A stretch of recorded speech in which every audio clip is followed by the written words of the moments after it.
Thank you to each of the witnesses. As I mentioned in my opening statement, China is actively exploiting maritime access across Africa to undermine U.S. interest and to position itself as the dominant power in the region. Beijing is securing port access, building dual-use infrastructure, expanding illegal fishing fleets, and leveraging debt to gain long-term strategic footholds. The result is a slow but deliberate remaking of maritime power in China's favor. This first question is to all three of the witnesses.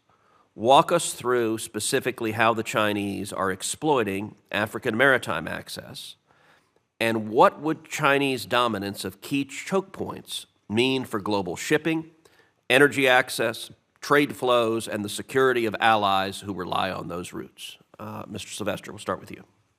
Thank you, Senator, for the question. And I think it's extremely important to look at the African continent, but also Chinese influence in maritime globally.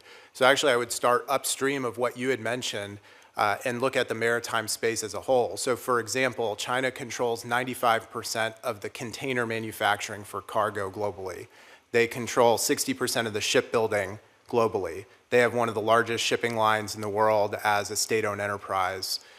So in order to counter this, of course, as you know, President Trump signed the Restoring America's Maritime Dominance Executive Order in April that prescribed different steps for reindustrializing and rebuilding American shipbuilding capacity.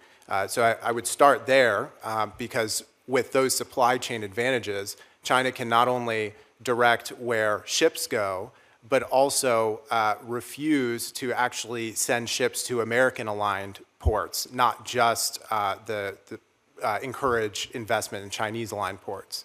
The second thing I would mention here is the predatory lending schemes that we've seen across the continent. So China many times will undercut U.S. bids with upfront cash that have many strings attached and really exploit the host countries to ensure permanent control over those strategic locations. The third thing I would say is to the dual use point that they've shown the willingness to militarize these commercial investments either nearby or at the ports themselves. Ms. Nardi. Yeah, thank you, Senator, for that question. I would start with coastal West Africa, where we definitely see a very intense Chinese effort to build ports, port facilities, training facilities, or different sort of, I would say, surveillance operations. When we saw that happening in Gabon, we decided to try to reach out to the government to work with them to make the United States the partner of choice and to talk to them about what we could do for them and also their own responsibilities, how we could make them stronger and more self-sufficient. And as a result of that, we are working on a $1 million port security program and giving $4 million worth of fast boats for them to increase patrolling of the waters around that area. In Cote d'Ivoire, where we've seen that there's a lot of unknown vessels that are flagged Ivoirian, we are working with them to try to strengthen their flag recognition and limitations to prevent Chinese or others from using their flags for illegal vessels. We are looking at the opportunity to use satellite information to do better tracking of unknown or suspicious vessels that are out in that region. And we are doing a lot of training regionally as well through Interpol, UNODC, and others to get those countries to work together to share information and also to arrest and prosecute those who are related to Chinese illegal fishing. But to your point, there are already, and I think you mentioned this earlier on, the impacts of IUUF certainly are being seen, where fishermen do not have an ability to make a livelihood, and so they turn to narco-trafficking. They'll go out into the waters to pick up dead drops and move drugs that will go on to Europe, either with the help of Balkan networks, Nigerians, or others. Increased immigration as well. Emigration from Senegal to the United States has increased significantly over the last several years. We believe part of that is because of the impact to livelihoods there.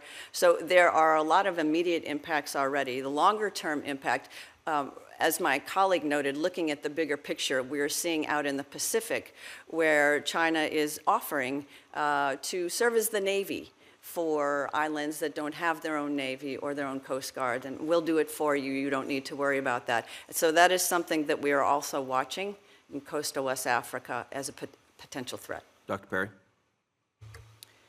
Thank you for the question. As you heard from my colleagues, covered much of the land and port side of this and how it starts to disrupt maritime flows. Let me reinforce the impact that you're talking about through your question, Senator Cruz. China's fleet has tens of thousands of vessels in Africa and has $3.8 billion in total annual catch. This kind of scale, and combined with state subsidies and weak enforcement, allows China to not only exploit those fisheries resources at all levels of the ecosystem and create ecocide through their fishing practices, but also takes away hundreds of thousands of artisanal fisheries jobs from West Africa and other African nations. Chinese trawlers are backed by state subsidies, and they dominate and outcompete the fishers, as I've mentioned. Weak regulations and limited enforcement allow for illegal practices such as fishing in prohibited zones and using destructive gear.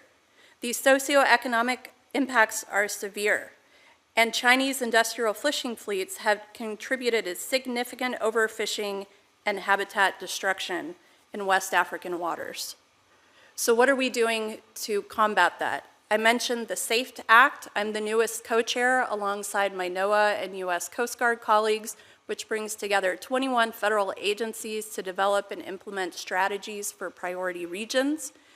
IUU fishing, including Africa, but also the Pacific, is a priority for both the Secretary and the Deputy Secretary at the Department of State. And now we are combining a statewide approach to close the gap that China has created.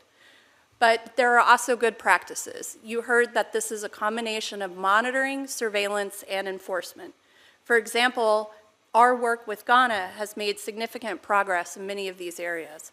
So I won't recapture the monitoring and surveillance that you heard, but I'll just add that we've also been able to work with partners through our diplomacy to improve legal structures so that when we monitor and detect illegal fishing, and particularly Chinese interest, that these countries like Ghana can actually enforce and respond and take the threat away. So in addition to the increased technology, increased maritime domain awareness, we're also working on legal structures and training so that the enforcement can actually prove results.